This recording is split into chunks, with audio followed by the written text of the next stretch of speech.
Fala Mercado está de volta aqui no Coletiva.tv. E como a gente sempre explica, a nossa dinâmica semanal é com 2 convidados. Eu tenho sempre aqui na mesa 2 pessoas. Uma que vai ser a nossa fonte, ou seja, ela vai ser sabatinada, e o outro que conduz essa conversa. Sempre pessoas que tenham conhecimento, argumento e muita opinião, porque, afinal de contas, neste programa, o protagonismo é do mercado. Hoje eu tenho aqui comigo Leandro Olegário, Carlos Etchechuri, e a gente vai conversar sobre um tema que ele é extremamente importante, mas ele é muito delicado.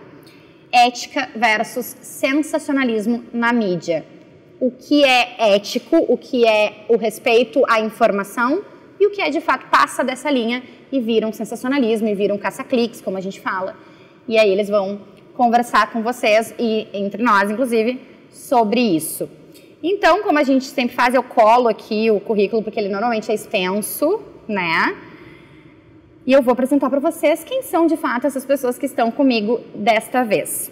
O Carlos Etchechuri, nosso entrevistado de hoje, é gerente executivo de esporte da Gaúcha, GZH, Zero Hora e Diário Gaúcho, sendo responsável pela interface com produto, que é o marketing, né, comercial e técnica e demais áreas de apoio. Formado em 1999 pela FAMECOS, ele é mestre em Ciências Sociais com foco em Mídia e Violência, também pela PUC. Tem Master em Jornalismo, Gestão Estratégica e de Marcas pela IESA. Pelo ITS?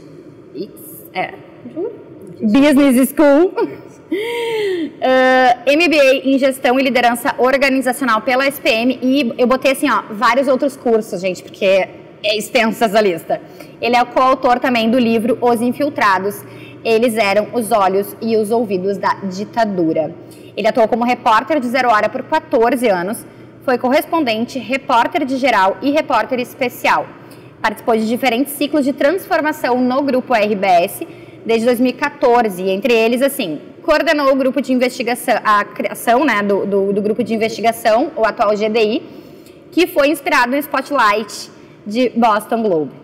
Ele também foi editor-chefe do Diário Gaúcho por 4 anos, foi coordenador da mobilização editorial Segurança Já, que foi promovida pelos veículos do grupo, e também, por último, antes desse cargo atual, ele foi o editor-chefe da Zero Hora. Para quem não é aqui do Rio Grande do Sul, Zero Hora é hoje nosso maior jornal impresso e digital que circula aí, com o Grupo RBS sendo o maior grupo de mídia que nós temos aqui. Ele conquistou 24 prêmios, tá bom pra ti, Olegário? Excelente, tá excelente. Entre eles, o Prêmio ESSO, o Prêmio Embratel, ARI, que é o da Associação Rio Grandense de Imprensa, o Grande Prêmio CNT de Jornalismo, Movimento de Justiça e Direitos Humanos, Ministério Público. Gente, eu podia passar horas aqui. Só grife. E o que é interessante, que ele diz, inclusive, que é o que mais orgulha ele recebeu o título de jornalista amigo da criança, concedido pela Agência de Notícias dos Direitos da Infância, a NDI. Prepare-se, Olegário. Que missão que eu te dei, né? O Olegário, então, ele é jornalista, professor e doutor em comunicação pela PUC, com MBA em Gestão Estratégica em Negócios. Tem experiência em gestão de pessoas, processos, transitando entre as áreas acadêmica e de comunicação. Acumula vivência em diferentes posições estratégicas para o desenvolvimento de cursos de bacharelado e tecnólogos, além de gerenciar projetos. No mercado profissional, ele atua em funções como repórter, editor, acho que eu te conheci como repórter, né? Sim. Repórter, editor, apresentador e coordenador em diferentes veículos dos grupos Bandeirantes, RBS, Record, Fundação Cultural Piratini, RDC-TV e TV Câmara. Faltam poucos aqui, né? Faltam poucos para te passar. É autor do livro Rádio Jornalismo e Síntese Noticiosa, que foi lançado em 2016 pela Metamorfose. Atualmente, ele é avaliador de cursos e reconhecimento institucional pelo INEP, do MEC, diretor do Departamento de Assuntos Universitários da nossa ARI, Associação Rio Grandense de Imprensa, e head de jornalismo da Associação Gaúcha de Startups, a AGS. Ai, gente, vocês me deixam assim nervosa com esses currículos. Agora sim, bem-vindos, muitíssimo obrigado por aceitarem o nosso convite. E agora vamos conversar sobre o que interessa com quem realmente sabe do assunto. Márcia, obrigado pelo convite, a ti e a toda a equipe do Coletiva. Um prazer participar do Fala Mercado e poder reencontrar o Ettichori, profissional referência para a gente no front, em sala de aula e um grande incentivador de projetos acadêmicos. Então é uma responsabilidade também poder sentar aqui e fazer esse bate-papo, mas com um tema que é muito caro para nós, né, para o mercado, para a formação de novos profissionais, que envolve a ética e o sensacionalismo na nossa profissão. Então eu queria começar, Ettichori, na verdade, perguntando e pensando como é que faz uma avaliação do mercado como um todo, uma análise macro, antes da gente também trazer alguns olhares mais detalhados para alguns cases que são importantes a gente refletir, mas assim, pensando na produção jornalística brasileira, a gente pode pensar que houve uma evolução, que do ponto de vista ético a gente dá conta do recado? Bem, Olegário, Márcia, obrigado pelo convite, é um prazer estar aqui conversando com vocês hoje. Pois então, Olegário, eu acho que a gente precisa separar, né, quando a gente fala em jornalismo hoje no Brasil, o jornalismo profissional, né, praticado por diferentes veículos, os veículos tradicionais, os veículos novos, nativos digitais, mas que são profissionais, e um jornalismo não profissional, né, que talvez seja jornalismo, talvez não seja, mas não, eu acho que essa separação é importante. Então, o que a gente vai falar aqui é do jornalismo profissional, né? Esse é, para mim, um divisor de águas assim, da nossa profissão hoje. Me parece assim, que a gente tem avançado historicamente nessa questão da ética profissional, dos limites, dos valores do jornalismo, a forma como a gente se relaciona com o público, com a transparência, com os mecanismos de controle internos das redações, né? A exposição ao erro, por exemplo, que as redações profissionais têm, né? que é um cuidado assim, de expor para o leitor, para os ouvintes, para os telespectadores, quando acontece um erro, né? Essa é uma relação profissional assim, que ao longo dos anos veio cada vez mais sendo utilizada pelos veículos profissionais e que demonstra assim, a forma como os veículos trabalham com a informação e com o respeito à autenticidade da informação. A gente tem várias experiências também interessantes de checagem de notícias, né, agências de checagem de notícias. Acho que o jornalismo profissional tem um papel importante assim, na luta contra as fake news, né? A gente, eu acho assim, fazendo um recorte no tempo, né? Porque afinal a gente poderia falar sobre vários momentos históricos, mas um recorte interessante eu acho que é a pandemia. Assim, a pandemia, a forma como os veículos tradicionais trataram a pandemia, eu acho que é um legado, sabe? Seja do ponto de vista da informação, né? Vamos lembrar que havia dificuldades na obtenção de informações e foi criado um consórcio de veículos profissionais histórico, e esse consórcio passou a abastecer o público com informações, né, que deveriam ser informações fornecidas pelos governos, né, pelo Estado, mas enfim, né, como havia uma dificuldade de obtenção de informações, os veículos tradicionais assumiram essa responsabilidade. Então esse é um ponto importante, e numa pandemia a informação é chave, né, para tudo na vida, mas numa pandemia em especial, seja na forma como os veículos trataram a pandemia, né, de um modo geral, assim, o respeito às vítimas, o respeito aos familiares, o cuidado com a informação de qualidade, o combate às fake news neste momento em especial. É impossível a gente saber quantas vidas foram salvas a partir daí, mas é certo que foram salvas vidas, né? Isso não tem a menor dúvida. Então assim, tentando sintetizar, assim, usando a pandemia como uma referência, me parece que há um salto de qualidade na forma respeitosa como a informação é tratada e no cuidado com a informação de qualidade.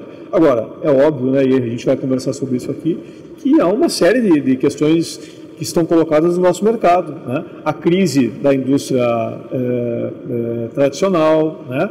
Os desafios que são colocados, o impacto que isso gera nas redações, enfim, tem um mundo aí que nos desafia das redes, todos os dias. As redes digitais, as mídias digitais, né? Que nos desafiam nessa interlocução com o público geral, né? Também acho que faz uma diferença gigantesca, né? Se a gente analisar a mídia antigamente, acho que esse salto, esse cuidado também tem muito a ver com essa via de mão dupla agora, que é a comunicação, né? O comportamento mudou a partir desse novo cenário digital. É que os desafios, eles são gigantes e de diferentes formas, né? É o desafio do negócio, é o desafio do público, que nos cobra muito mais do que nos cobrava antes, né? E com toda a razão, porque afinal de contas tem o acesso direto o feedback instantâneo praticamente na notícia publicada. Tem o desafio dos concorrentes, que hoje são múltiplos, né? E profissionais, né? Mesmo em escala menor, mas profissionais. Então é um mundo novo, né? Interessante. Quantos programas teremos com esse tema, Márcia? Olha, gente, o pessoal vai me xingar que eu sempre digo isso, mas é que se for por mim, especialmente, eu passo horas falando sobre todos os assuntos que a gente trata aqui no Fala Mercado. Mas alguns, é óbvio, tem meu coração, né? Com o jornalismo, por exemplo. Mas realmente, eu acho que dá pano pra manga, né? É legal. Vamos lá, então para começar também. Agora para começar. Avançar nesse processo. Tem um case que é emblemático, que serve tanto para a academia quanto para o mercado, que é o Diário Gaúcho. Né, que ele chegou aqui e impactou o Rio Grande do Sul, principalmente por pensar um estado mais tradicional, mais conservador, na entrega do produto impresso. Né? E que muitas vezes, e a gente discute muito em sala de aula, essa questão do Diário Gaúcho ser sensacionalista ou não ser sensacionalista, e como é que a classificação, a categorização do jornalismo popular está implicada nesse produto que, na verdade, a gente acaba vendo que entrega qualidade e mexe com a vida das pessoas. Aliás, muitas pessoas, né? É um grande legado que ele traz, né? Perfeito. Pois então, eu acho que o Diário é um case bem interessante, assim, porque o Diário, ele nasce com esse desafio, né, de ser um jornal popular, um jornal que não é sensacionalista, que nunca foi nem na sua origem, e que tem a perspectiva de dar informação, né, ou retratar uma realidade que não era retratada pelos veículos tradicionais naquele momento. Como é que a periferia entrava normalmente, né, nos veículos tradicionais, como Zero Hora, e talvez o Correio do Povo, veículos impressos tradicionais? Seja por questões de violência, seja por questões pontuais, assim, comunitárias, mas muito pontuais, né, muito pontuais. Senão não estava na pauta, né, vamos dizer assim, dos veículos tradicionais à periferia. E o Diário Gaúcho entra dando visibilidade para esse público, um público gigantesco, né? Sobretudo na região metropolitana, com um tripé, que é serviço, muito serviço.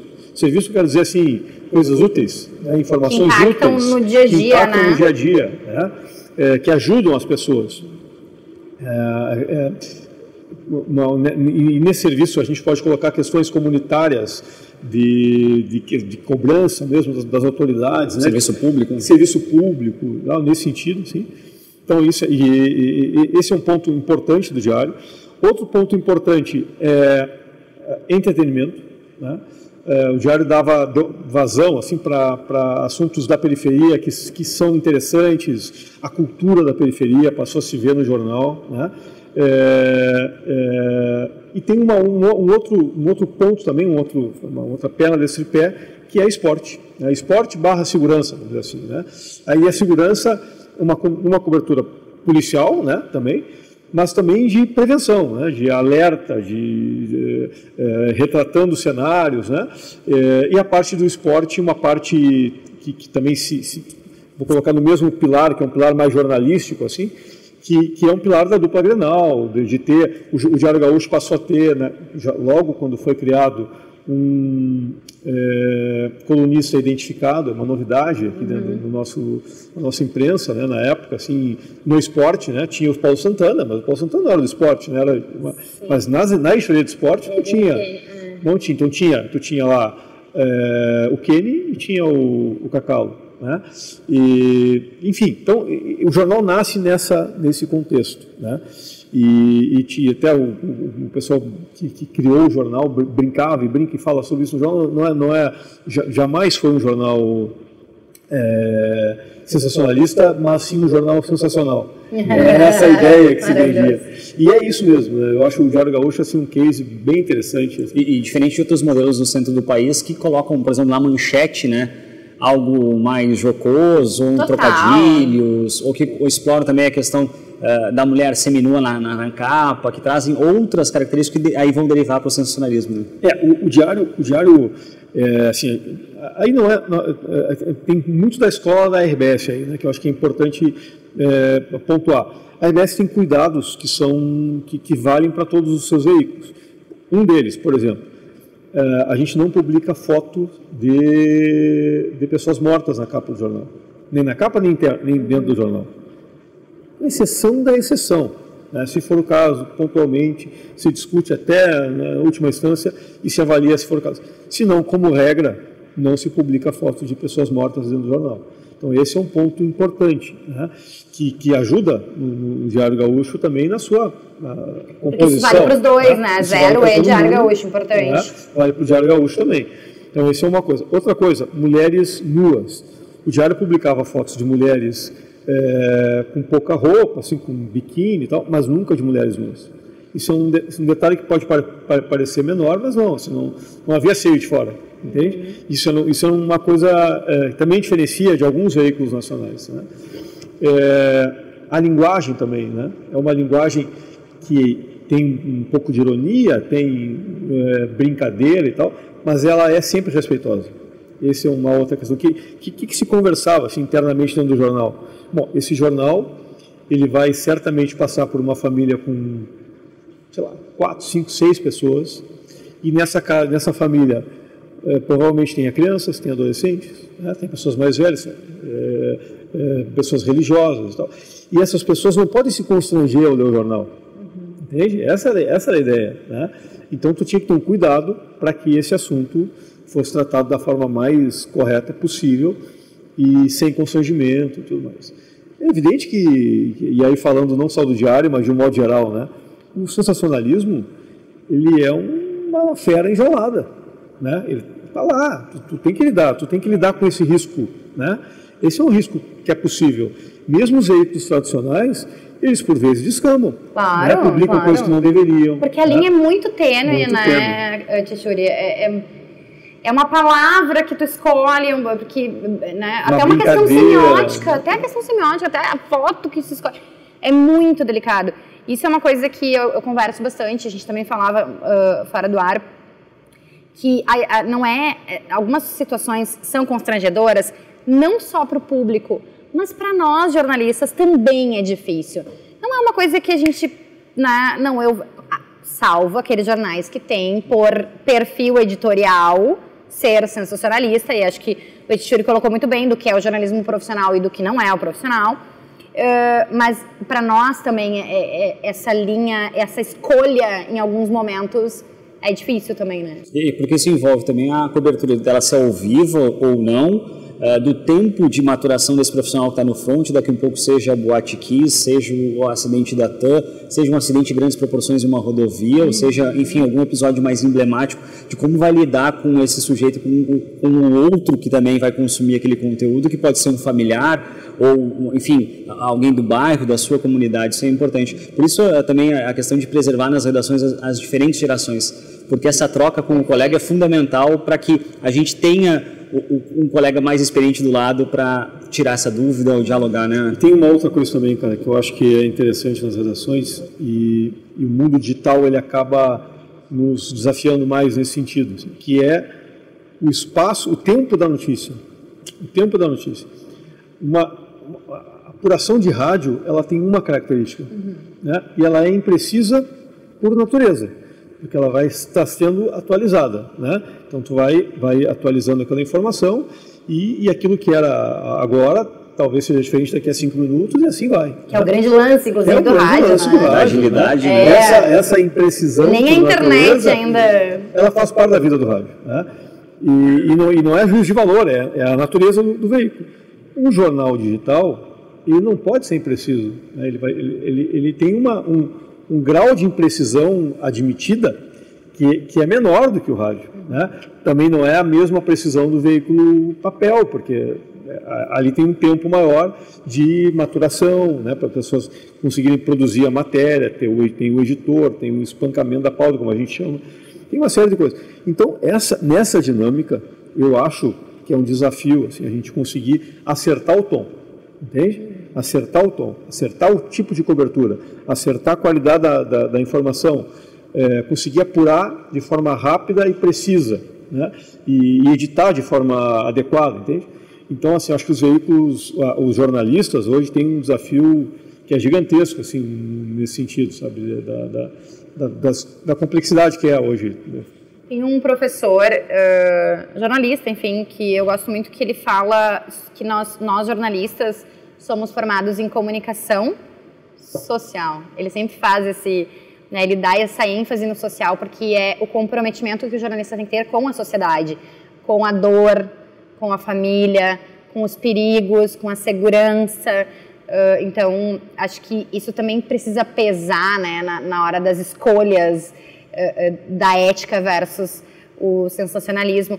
E aí tu falasse deu como exemplo do Boate Kiss, eu lembro de um relato de uma repórter que viu, estava lá cobrindo e viu uma colega de profissão, né, não de emissora, fazer o famoso Vem Comigo, né, que é o repórter de TV ali com o microfone, chamando câmera para pegar algo muito, muito no momento, assim.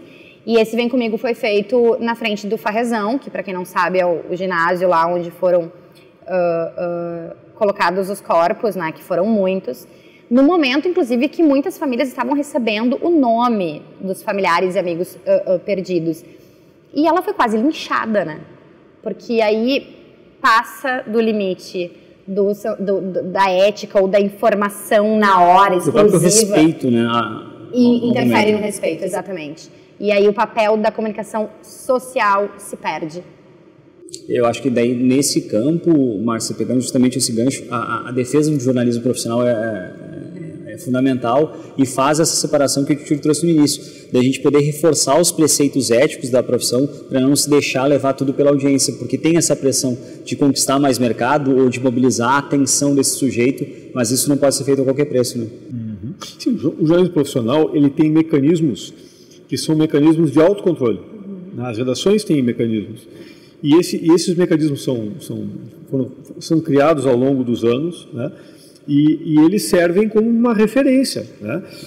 O que fazer, como fazer, ainda que não contemple tudo, né? Obviamente, mas assim, a partir disso, você tem parâmetros, você pode discutir, né? Quando foge do profissionalismo, né? Eu repito aqui, eu não estou falando de empresa grande, empresa pequena, mídia tradicional, mas não tradicional, estou falando de profissional, entende? Esse é o recorte, né? Quando foge do jornalismo profissional, tu não tem mecanismos. Os critérios não se sabe quais são, entende?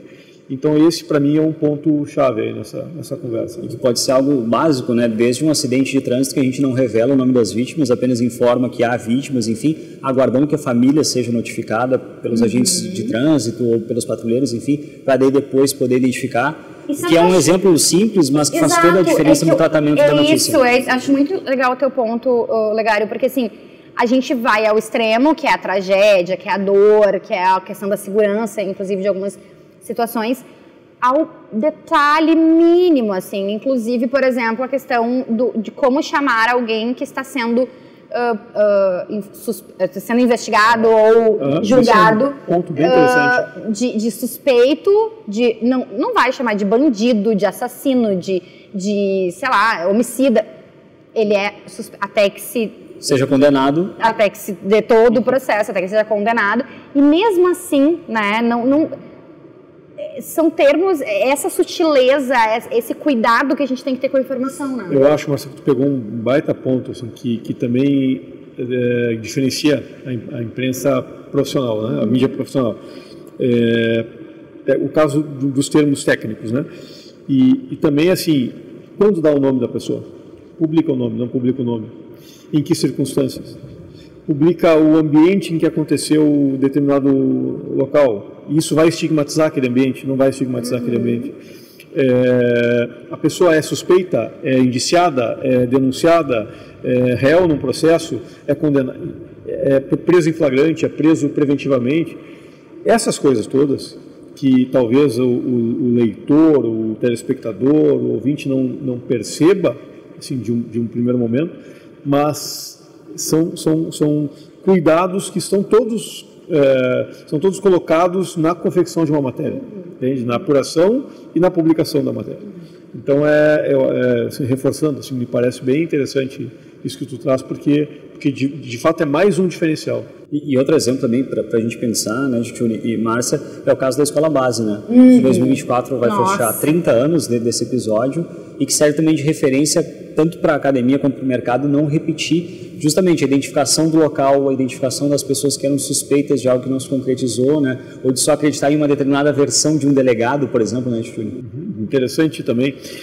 Bom, isso virou case nas universidades, né, na academia. Que todos que passaram ali dos anos 90 para cá, tiveram que estudar. Todo mundo teve que estudar a Escola Base. E interessante agora também, né, é que um dos profissionais, né, envolvidos naquela cobertura, o Vladimir Salari da Globo, ele fez eu não sei se ele participa do documentário, não sei quem é exatamente o autor do documentário, em que a história dele é contada, assim, a autocrítica que ele faz, da forma como ele fez aquela cobertura, né?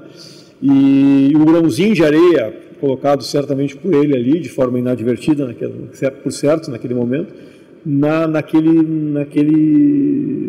episódio que é triste. Naquele espetáculo, na verdade, que se fez. Que marcou a imprensa nacional. Né? Perfeito. E agora eu lembrei, a gente vai lembrando de cases, né? Porque eu acho que para falar ainda mais sobre isso é importante esses exemplos. Caso Eloá, né? Tem diversos documentários também, falando em documentário, eu lembrei do caso Eloá, que também tem documentários que falam sobre o papel da imprensa, né? Aquela espetacularização que foi o caso Eloá, que terminou numa tragédia, um desfecho de uma tragédia. E aí esses limites, né? Eu lembro que foi a Sônia Abraão, se não me engano, na época, que entrevistou o cara ao vivo lá de dentro. Assim, qual era o papel da imprensa naquele momento, da voz? Num outro episódio, que talvez esteja no ar ou não, mas a gente já conversou antes, de um jornalista aqui dizendo o seguinte, essa coisa do ponto e contraponto, às vezes, também se perde no jornalismo, porque para falar sobre racismo, tu tem mesmo que ouvir o racista? Quando a gente está falando de crimes de fato, né? Então, assim, tem mesmo que dar espaço para o sequestrador da Eloá? É realmente necessário? É valor notícia? Então, essas linhas, eu acho que o caso Eloá também trouxe, né, a questão da espetacularização de algo que terminou muito mal. Eu acho que são boas provocações que tu traz. Mas eu quero trazer uma outra conversa também para a gente colocar como reflexão, né, nesse debate sobre os limites da cobertura, o exagero e etc. Né, que é a própria Lava Jato, né, a forma como foi feita a cobertura, né, o tamanho da cobertura, a forma como pessoas foram expostas, né, naquele momento, né, e muitas vezes com elementos pequenos, assim, objetivamente, né? E depois a gente foi entender também outras partes desse processo, né, outras pontas, e quais eram as implicações, quais os interesses, né, e tal. Eu acho que também, assim, ao longo do tempo, ao longo da história, porque essas coisas elas precisam decantar, né? Para que a gente faça uma análise mais fria e mais tranquila, né? Exato. A gente vai ter uma reflexão mais no detalhe, assim, tem a cena clássica, né? A cena clássica do Bonner dando notícia e a escolha da imagem de um monte de dinheiro saindo de um cano, né? Assim, como tu disseste, inclusive o jornalismo profissional peca, né, e desliza nessas coisas. Então... claro, tu tem que entender também uma cobertura sobre algo que é incomum no Brasil, que era incomum, né? A prisão de corruptos. Não era uma coisa, não era a regra, né?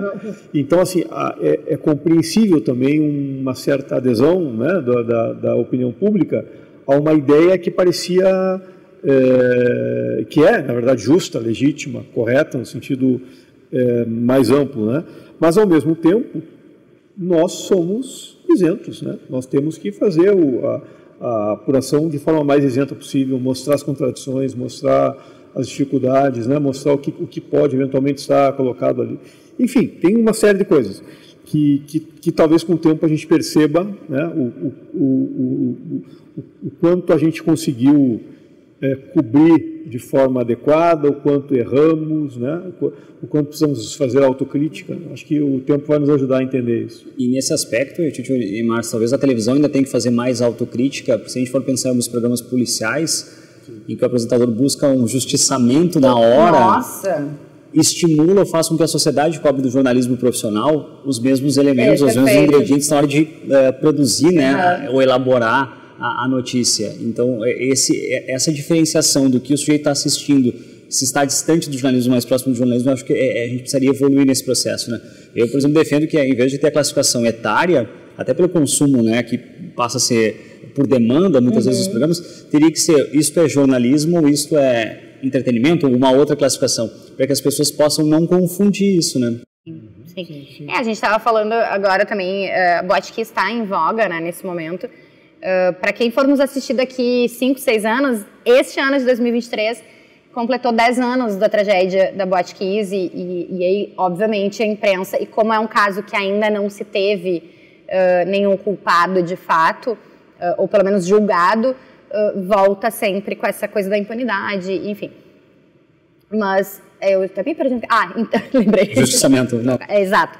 Não, e essa coisa da diferença do que é jornalismo e daqui a pouco do que é uma ficção, né? A Botkiss veio, por exemplo, hoje, nos 10 anos, com 2 produções audiovisuais super marcantes, né? Uma é o documentário do Marcelo Canelas, que inclusive é nosso conterrâneo, que é gaúcho, né? E uma série de ficção da Netflix. E aí, assim, várias discussões, né, sobre o quão aquela série realmente é válida, não é válida a palavra, não me vem agora, mas assim, o quanto ela de fato precisava ir ao ar para retratar aquela tragédia, especialmente quando você tem um outro que é um documentário jornalístico, com entrevistas, então também tem essa coisa assim, quem produziu, inclusive, a série, se defendendo, porque houve muita crítica, que aquilo era... Não, você tem que entender que a série é de ficção e ela coloca elementos mais romanceados, inclusive, naqueles personagens. E aí, será?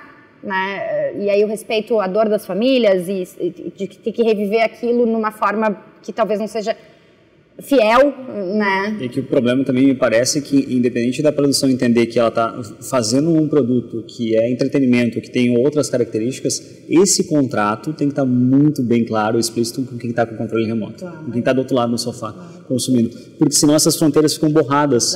E aí tem o problema do jornalismo profissional ser cobrado por determinadas coisas que não são dele, né? E aí esse é o grande desafio. Eu acho que, nesse caso, é óbvio assim, que a dor das famílias, né, e a irritação, talvez, enfim, a inconformidade, né, com essa série, ela é compreensível e, enfim, a gente precisa ser solidário a essas famílias.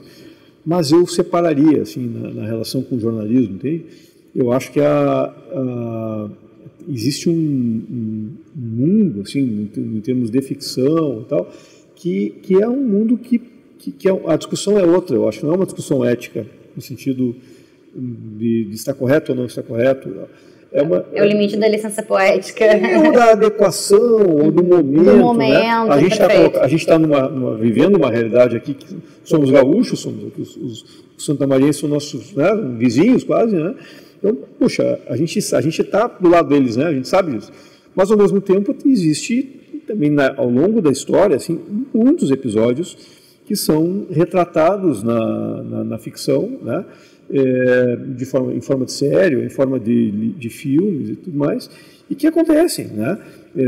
Mesmo as Torres Gêmeas, né? Uma tragédia terrível, né? E que ganhou várias produções, né? Várias audiovisuais. Então eu faço essa, assim, reconhecendo e compreendendo a tristeza e a insatisfação, eu separaria, assim, eu não trataria no campo ético. Assim, e acho que nesse aspecto da gente também pensar o sensacionalismo e a ética, a gente tem que ver que o jornalismo não pode competir também Eu lembro do caso dos Mamonas Assassinas, com as fotos que a gente recebia. Nossa, lembro muito. Aterrorizantes, chocante, assim. E hoje com grupos de WhatsApp que compartilham também imagens chocantes e às vezes as pessoas cobram no jornalismo isso, né? Eu acho que essa diferenciação, né, de que a gente pode levar ao ar ou expor é importante. Né? É o que pode e o que deve, né? Exato. Deixa eu interromper um pouco a tua entrevista, mas chegou o momento da pergunta da produção. Então, pessoal que nos assiste, saibam que por trás dessas câmeras há uma equipe que também participa da nossa conversa, mas que está sempre muito interessada nos nossos assuntos e manda perguntas para nós. E aqui diz assim, quando se trata de isenção, como falar com ética em casos de fake news, principalmente na política? Qual o papel da comunicação social nesse processo de desmentir? Pessoal, 3 perguntas uma só, né? Cabe aos veículos tradicionais, eu acho que eu entendi a pergunta, como que diz assim, quando se tratam de fake news, claro, tem as agências de fact-checking hoje, que eu acho que é um grande ganho para o jornalismo, mas cabe aos veículos tradicionais embarcarem, ou às vezes não é nosso papel, porque não é jornalismo... Fake news não é jornalismo profissional, né? Então, indo por esse lado do que é profissional e do que não é, cabe ao veículo tradicional desmentir? Eu acho que cabe, bem objetivamente cabe, mas é óbvio, é impossível desmentir tudo que está na vez. Então o que tu faz, né? O que a gente faz nas redações? Tu tem algumas métricas para identificar o tamanho daquela mentira, a dimensão que ela tem e se vale a pena botar energia para desfazer aquela mentira, se ela tem peso suficiente para que o veículo tradicional, o veículo jornalístico entre nesse assunto e desminta e publique. Então, assim, isso acontece nas eleições, acontece na cobertura da pandemia, de grandes tragédias, ou até mesmo no dia a dia, mas é um assunto que está entre os trend topics do Twitter, por exemplo. Bom, né, faz sentido, né? Porque senão tu vai ficar o dia inteiro produzindo isso. A gente invariavelmente arrematados pela agenda setting, né? Que é esse poder que a opinião pública tem de interferir no que vai ser pauta e o poder que a imprensa tem de pautar o que vai ser falado pela opinião pública. Mas o pessoal mandou aqui um complemento só, dizendo que cabe aos veículos tradicionais, porque esses tradicionais eles têm mais penetração em massa, né, do que aqueles... Às vezes a gente discute muito assim, quando vem uma fake news, quando alguém... Grupo de WhatsApp, né, o Olegário lembrou bem, assim, o número de pessoas que vai acessar a fake news é infinitamente menor, aliás, maior do que as que vão ler o fato desmentido. Né? Esse ponto eu ia destacar, porque há um esforço do jornalismo profissional em fazer a checagem, em mostrar onde estão as falhas, os erros, porque a fake news ela é sempre sedutora, ela é impactante. Ela traz a verdade que o leitor quer ver, né? É uma laranja polida que a gente olha e não encontra num pomar, né? Então, só que o desafio a gente não consegue ainda entregar esse produto da mesma maneira, com a mesma capilaridade que as fake news circulam. Então tem um esforço de produção, tu entrega, empacota, mas... Esse esforço todo em produzir fake news podia ser feito para o jornalismo profissional, né, gente? Poxa... Mas é que a vida não é tão perfeita assim, né? Tem umas arestas, Eu queria muito. Mas aproveitando o gancho do grupo de WhatsApp, eu acho que tem um ponto delicado também quando a gente vai pensar essa questão do sensualismo e da ética, que é o suicídio. E há um tempo a gente teve a questão da baleia azul, que até então a gente fosse pensar nas redações, não iria aparecer, não iria de alguma maneira, né, brotar. Se alguém ligasse para uma redação, escrevesse uma carta contando, ia ser desacreditado, não ia, mas o volume dos grupos de WhatsApp e as conversas fizeram as redações profissionais parar e pensar, tem algo acontecendo com esses adolescentes. Então eu queria ouvir também do Etituri, como é que fica essa situação do suicídio e o tratamento desses casos, né? Vero tem taxa sob medida e máquina grátis. Vero cabe no seu bolso. Vero é mais negócio. Peça sua proposta.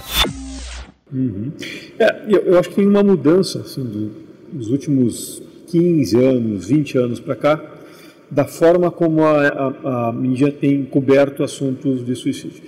Eu vou fazer um recorte ainda maior, porque é representativo e porque eu conheço bem, que é a RBS Zero Hora, GZH, enfim, é muito da minha rotina. Realidade, claro. Né?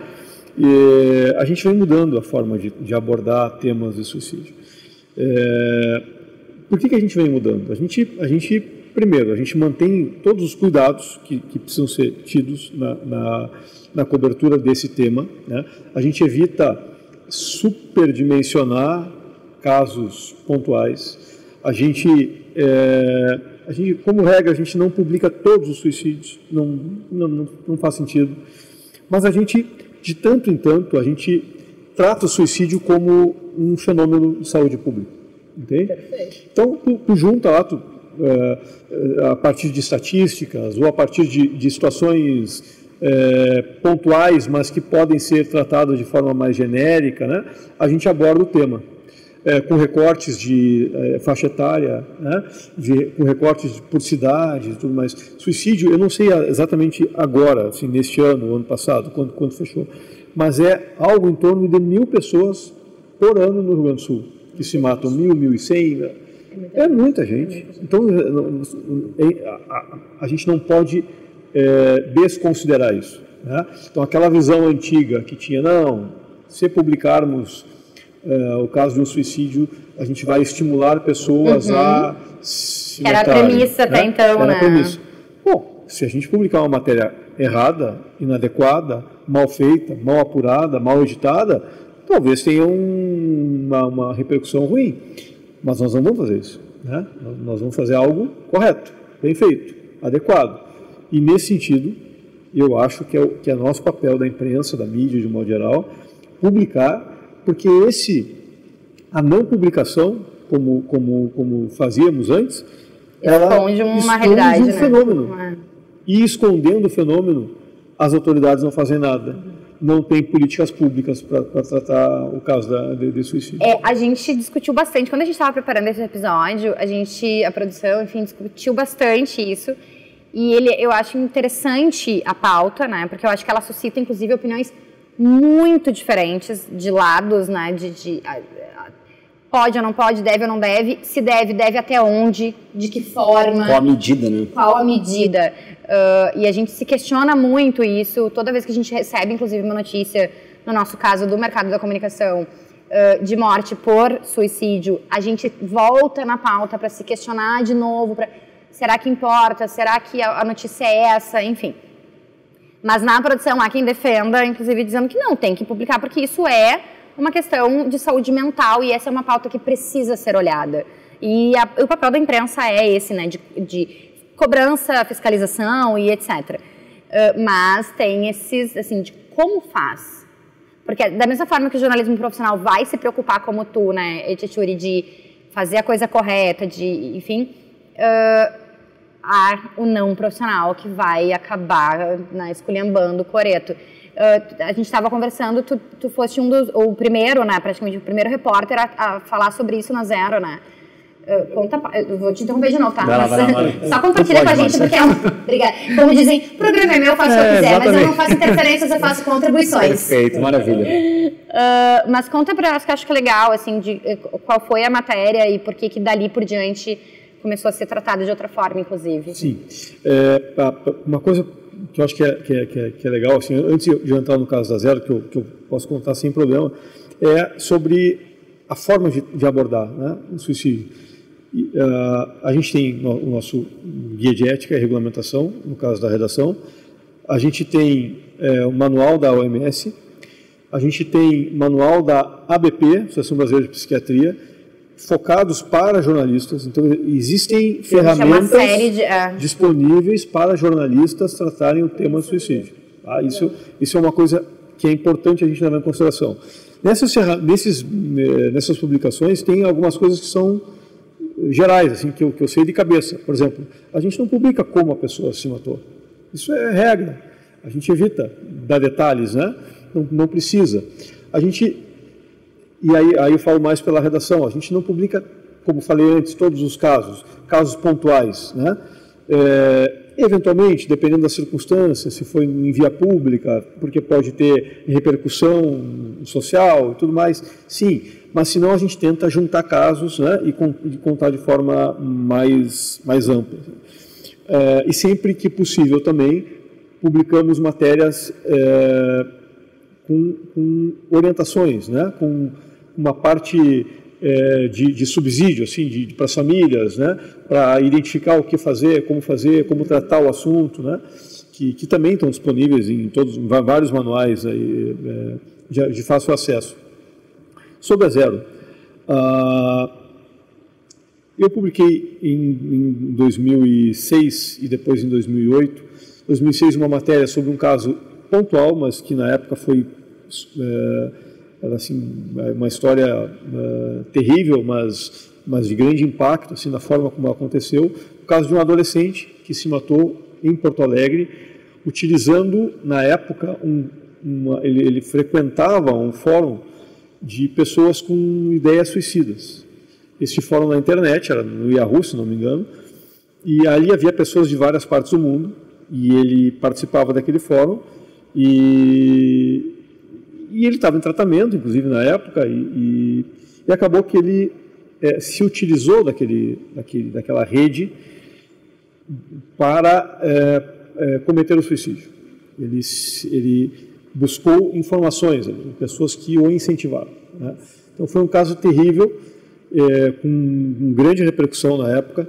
A gente publicou a matéria depois de muita discussão interna, e a partir daquela matéria a gente publicou uma outra matéria em 2008 que eu também fiz, e essa sim eu acho que é a primeira série de reportagens que a Zero Hora fez sobre o tema, que era, o nome da matéria é Tragédia Silenciosa. Era essa a ideia. A gente publicou uma série, foram 4 dias, contando histórias, tratando o assunto, mostrando como é possível combater, assim, no sentido de prevenir, melhor do que combater, o suicídio. Enfim, repercussão gigantesca. Na época eram cerca de 1.000 casos por ano aqui no Rio Grande do Sul. E, enfim, então essa série ela passou a ser muito citada, inclusive em pesquisas acadêmicas. Eu falei bastante sobre isso em universidades e também em outras universidades de jornalismo e outros cursos, como psicologia também. E ela é citada num dos manuais publicados pela Associação Brasileira de Psiquiatria como uma referência na cobertura do tema. Legal. Não é a única matéria, tem outras matérias também, mas legal, a nossa matéria faz parte daquele... Um jornalismo sério e profissional, né? E depois disso, faz uma verdade de colegas, no sentido de mostrar que é possível cobrir o tema. Outras colegas da Zero Hora publicaram matérias também representativas, importantes. Eu me lembro agora aqui da Letícia Duarte, da Larissa Rosso, e certamente estou esquecendo de mais alguém que publicou matéria. Não, mas os nomes das meninas já tá ótimo, são pessoas incríveis, realmente, profissionais maravilhosas. Última pergunta, Olegário. É mesmo? Juro. Passou tão rápido, gente. Ai, gente, eu odeio essa hora. Mas é porque, né, se deixar, a gente vai tomar conta, que vai invadir, inclusive, o horário das próximas gravações. Então, vou tentar ser o mais objetivo possível na pergunta, que é da seguinte forma. Na cobertura, então, de suicídio, não se valorizar o método, né, para justamente não haver esse estímulo.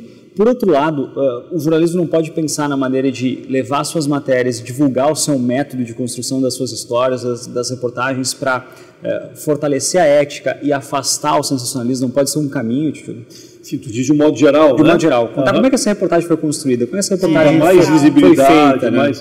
né? Não só o jornalismo de dados pode caminhar para isso, mas no geral, né? Eu acho uma ótima provocação, eu particularmente faço essa provocação semelhante, assim, internamente na redação, no sentido de sermos mais transparentes, né? Dos nossos processos, das nossas reuniões, nos expormos mais, né? Nos abrirmos mais nesse sentido, assim, de como fazemos, por que fazemos. Enfim, acho que essa é uma discussão que a gente tem avançado, mas eu concordo que tem um caminho ainda grande a percorrer e avançar, assim, né? no como fazemos, né? Vamos lá para mais uma rapidinho? Ou... Muito rápida, muito rápida. E a humanização das histórias também é um caminho? Sim, também. Ou é outro caminho também? Também, mas eu acho que isso a gente avançou bastante. Assim, a gente que é o chamado o case, né, como a gente chama no jornalismo, que é a história que ilustra aquele assunto, né? A TV fenômeno, trabalha basicamente com cases, né?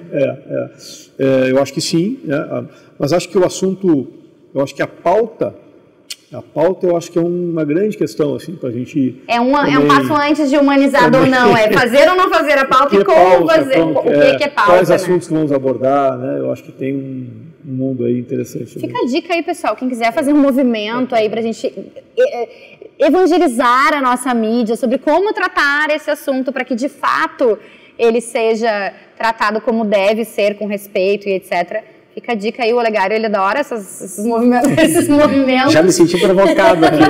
Vamos lá. Gente, muito obrigada, Olegário, obrigada. Etchetchuri, muito obrigada. Mais uma vez, os guri ficam enchendo... Eu ia falar. Vou falar, os guri ficam enchendo meu saco aqui, tá, gente? Porque eu falo algumas coisas repetidas, mas é que realmente, né, a gente parte do princípio também que ninguém vai ver todos os vídeos. Podem ver. Podem se certificar, inclusive, de que eu falo realmente as mesmas coisas em todos os vídeos. Mas é que tem alguns assuntos que a gente poderia falar muito tempo sobre ele. E eu acho que esse é muito porque ele é um tema muito sensível sobre ética e sensacionalismo, né? A gente tem um monte de case aí para falar sobre do mau jornalismo. Mas que bom que a gente pôde também ter esse espaço para evidenciar o bom jornalismo e o que suscitou, inclusive, por exemplo, a tua iniciativa lá em 2006 e depois em 2008. Então, muitíssimo obrigada. Eu agradeço. E para vocês que ficaram com a gente até o final, semana que vem estamos de volta nessa mesa. Curte, compartilha, comenta. Dá um like. Olha o Olegário.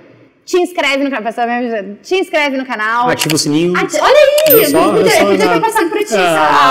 Próximo eu vou fazer isso. Tá bom. Te inscreve e ativa o sininho pro YouTube te avisar toda vez que tiver conteúdo novo. E aqui no Fala Mercado a gente tem toda semana. A gente se vê semana que vem. Tchau, tchau.